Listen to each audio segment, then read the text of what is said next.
এত কাঠখড় পুড়িয়ে এত লড়াই করেও কর্ণ চ্যাটার্জি যে কাজ করতে পারেনি, সত্যজিৎ মুখার্জি বিয়ের পট্টি পরিয়ে পরশুরাম নন্দিনীকে দিয়ে সেই কাজ করিয়ে নিল।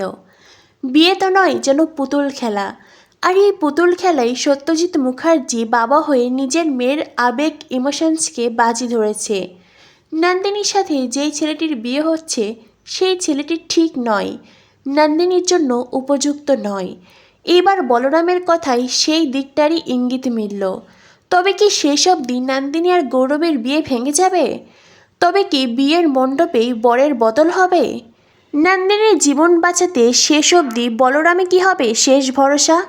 পরশুরামের কথায় বরের আসনে বসবে বলরাম, নন্দিনীকে বিয়ে করবে সে। বন্ধুরা, পরশুরাম ধারাবাহিকের আজকের পর্বে দেখানো হয়েছে নন্দিনীর হবু বউ গৌরবের সাথে সব শালিকারা মিলে খুব খুনসুটি করে। এরপরেই নন্দিনী গৌরবকে তার অতীতের বিষয়ে জানায়। গৌরব নন্দিনীর অতীত জেনে তার সততা সব কিছুতে মুগ্ধ হয়ে যায়। আর তারপরেই সে বলে এই বিয়েতে তার কোনো আপত্তি নেই। যেই কথা শুনে তটিনীরা সবাই খুব খুশি হয়। কথা শেষে নন্দিনী তটিনীকে বলে, কি বুঝলি ছেলেটা কেমন হবে? তখনই তটিনী নন্দিনীকে জড়িয়ে ধরে বলে, খুব ভালো ছেলে দিদি, দেখবি তুই খুব সুখী হবি, তুই খুব ভালো থাকবি।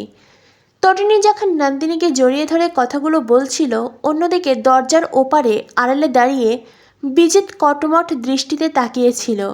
যদিও বিজিতকে আরও একজন দেখছিল, যেটা বিজিত জানে না, সে হলো বলরাম দেব। এদিকে পরশুরামকে তার শ্বশুর মশাই বলে, নন্দিনীর বিয়ের আগেই আমি আমার বিজনেসের দায়িত্ব তোমায় দিতে চাই।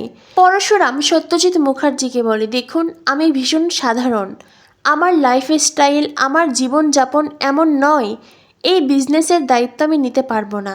আপনি বরং এই বিজনেস তটিনী বা আপনার নাতি নাতনির নামে লিখে দিন, আর এর দায়িত্ব অন্য কাউকে দিন। সত্যজিৎ মুখার্জি বলে, তুমি ছাড়া এখন আমার আশা ভরসা অন্য কেউ হতে পারবে না বাবা। জি তো নেই, তুমি তো আমার শেষ ভরসা, তুমি আমার সব কিছু, তুমি আমার নিজের ছেলের মতো। আর যদি আমার জায়গায় তোমার বাবা হতেন তবে কি তুমি এই দায়িত্ব নিতে না? প্লিজ বাবা, আমার কথা শোনো, আমার অনুরোধ রাখো। পরশুরাম বলে, দেখুন ইতিমধ্যেই এই বাড়িতে অনেকে আমাকে নানানভাবে অপমান করছে, যেগুলো আমার জন্য ভীষণ বিরক্তিকর।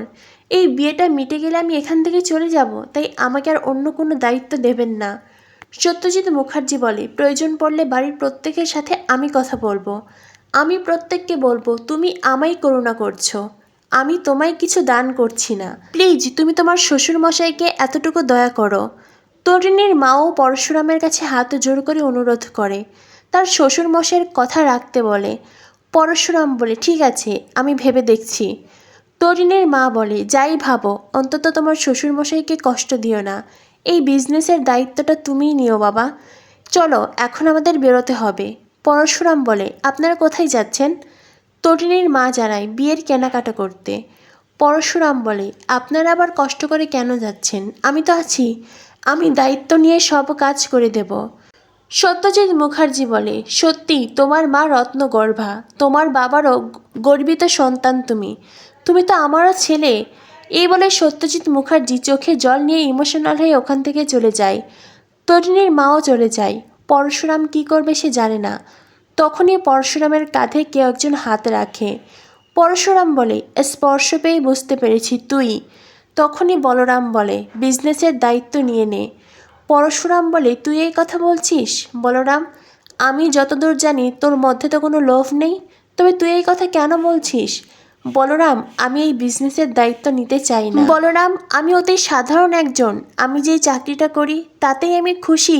দেখ, আমি উপার্জন করতে চাকরি করি না, আমি এই সমাজকে অপরাধ মুক্ত করতে চাকরি করি। আমি সাধারণ মানুষ, সাধারণ মানুষের ভিড়ে থাকতে পছন্দ করি। বলরাম পরশুরামকে বলে, আমি তোর সব কথা বুঝতে পারছি, কিন্তু তুই একটা বিষয় বুঝতে পারছিস না, তোকে ক্ষমতাহীন করতেই বড় এক জাল বেছানো হয়েছে। তুই এই চাকরি থেকে সরে আসবি, সত্যজিৎ মুখার্জির বিজনেসে জয়েন করবি। পরশুরামের হাতিয়ার প্রহার আর চেম্বার সেটা তোর কাছে থাকবে না, তুই ক্ষমতাহীন হয়ে পড়বি, আর সেটাই এই লোকদের উদ্দেশ্য। পরশুরাম বলে, আমার শাশুড়ি মাও কি? বলরাম বলে, না, উনি ইনোসেন্ট। দেখ পরশুরাম, এখন শত্রুপক্ষের চাল বুঝতে হলে তোদেরকে ওদের কথায় হ্যাঁ মিলাতে হবে, ওদের কথায় হ্যাঁ মিলিয়ে ওদের আসল উদ্দেশ্য জানতে হবে। এই বিয়েটা তো নয়, এটা একটা পুতুল খেলা হচ্ছে। সবচাইতে খারাপ লাগছে নন্দিনী মুখার্জির জন্য। মেয়েটার আবেগ ইমোশন নিয়ে খেলা হচ্ছে। বিয়ে নামক পট্টি পরিয়ে রাখা হয়েছে তোর আর নন্দিনীর চোখে।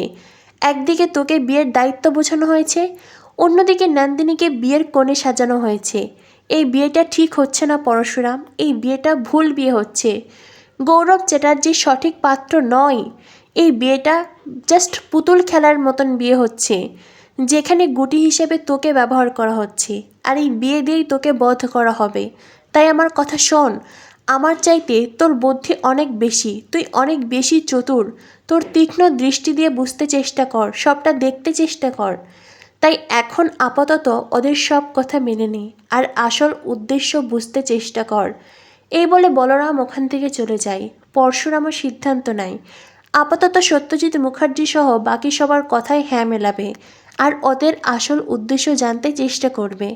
এদিকে দেখানো হয় কর্ণ চ্যাটার্জি নন্দিনীকে কল করেছে। কর্ণ চ্যাটার্জি নন্দিনীকে আইবুড়ো ভাত খাওয়াতে চায়, তার বাড়িতে নেমন্তন্ন করে। এটা শুনে নন্দিনী বলে, আপনার বাড়িতে আমি? কর্ণ বলে, তাতে কি হয়েছে মা, আমি তো তোমার কাকাবাবু হই, আমরা তো আত্মীয়। এটা তোমার বোনের শ্বশুর বাড়ি, তোমার বোনেরও বাড়ি। তোমার বোন নিজের হাতে রান্না করেছে, আমি বাজার করেছি, তবে কেন আসবে না? নন্দিনী ভেবে পাচ্ছে না সে কী করবে। তখনই সেখানে আসে তটিনী। তটিনীও কর্ণের কথা শুনে অবাক হয়ে যায়। কর্ণ চ্যাটার্জি তটিনীকে বলে, আমাকে কাকাবাবু বলে ডাকবে, আর এই বাড়িতে তোমরা সবাই মিলে আসবে। অতীতে যা কিছু হয়েছে সব কিছু ভুলে যাও তটিনী। এরপরেই তটিনীও বুঝতে পারে না সে কি করবে। তখনই সেখানে আসে পরশুরাম। কর্ণ চ্যাটার্জি পরশুরামকে ইনিয়ে বিনিয়ে নানান কথা বোঝাতে থাকে, ইমোশনাল কথাবার্তা বলে। পরশুরামকে বলে, জানো জামাই, আজ আমি নিজের হাতে বাজার করেছি, নিজে বাজারে গিয়েছিলাম, টাটকা রুই টাটকা কাতলা কিনে এনেছি। বাজার করার মাঝেও আলাদা প্রশান্তি আছে, আজ আমি সেটা বুঝেছি। অতীতের সব কিছু ভুলে যাও জামাই, চলে এসো আমার বাড়িতে। আমার বাড়িতে কখনো কোনো দিন আইবুড়ো ভাত খাওয়ানো হয়নি, তাই আজকের এই অনুষ্ঠান নিয়ে আমি ভীষণ এক্সাইটেড। সবাই খুব মজা করব, খুব আনন্দ করব, প্লিজ তুমি আর না করো না। কর্ণ চ্যাটার্জি ইনিয়ে বিনিয়ে অনুরোধ করে পরশুরামকে ওই বাড়িতে যেতে বলে। আরাধ্যও কর্ণের কথাকে বিশ্বাস করে বারবার করে তার পরিবারকে ওই বাড়িতে আসতে বলে। আরাধ্যা জানায় গৌরব এই বাড়িতে আসবে। নন্দিনী আর গৌরবদাকে পাশাপাশি বসিয়ে আইবুড়ো ভাত দেওয়া হবে। এটা শুনে তটিনী খুব খুশি হয়, নতুন জামাইবাবুর সাথে খুব মজা হবে। এই বলে তটিনী সবাইকে তাড়াতাড়ি তৈরি হতে বলে। অন্যদিকে ঘর থেকে সবাই চলে গেলে নন্দিনী পরশুরামকে বলে, সত্যিই কি তুমি আমার বাবার বিজনেসের দায়িত্ব নিচ্ছ? একটা কথা বলো তো, কে বদলে গেছে, আমার বাবা নাকি তুমি? নন্দিনীর প্রশ্ন শুনে পরশুরাম অবাক হয়ে যায়। অন্যদিকে কর্ণ চ্যাটার্জিকে বলতে শোনা যায়, এত যুদ্ধ এত লড়াইও যে কাজ করতে পারল না, একটা মেয়ের বিয়ে সেই কাজ করে দিল। পরশুরামকে পুরোই পরাজিত করে দিল। এই কথা শুনে স্পষ্টই বোঝা যাচ্ছে এই বিয়েকে ঘিরে তৈরি হওয়া রহস্য পরশুরামকে হারাতে। নন্দিনীর সুখ বা নন্দিনীর বিয়ে এটা শুধুমাত্র একটা আইওয়াশ। তো বন্ধুরা, পরশুরাম কি সেই আইওয়াশ বুঝতে পারবে? নন্দিনীর বিয়েকে ঘিরে যে ষড়যন্ত্রের জাল বুনেছে সত্যজিৎ মুখার্জি কর্ণ চ্যাটার্জি, পরশুরাম কি সেই ষড়যন্ত্রের জাল ছিঁড়ে বের হতে পারবে? কি হতে চলেছে পরশুরাম ধারাবাহিকে?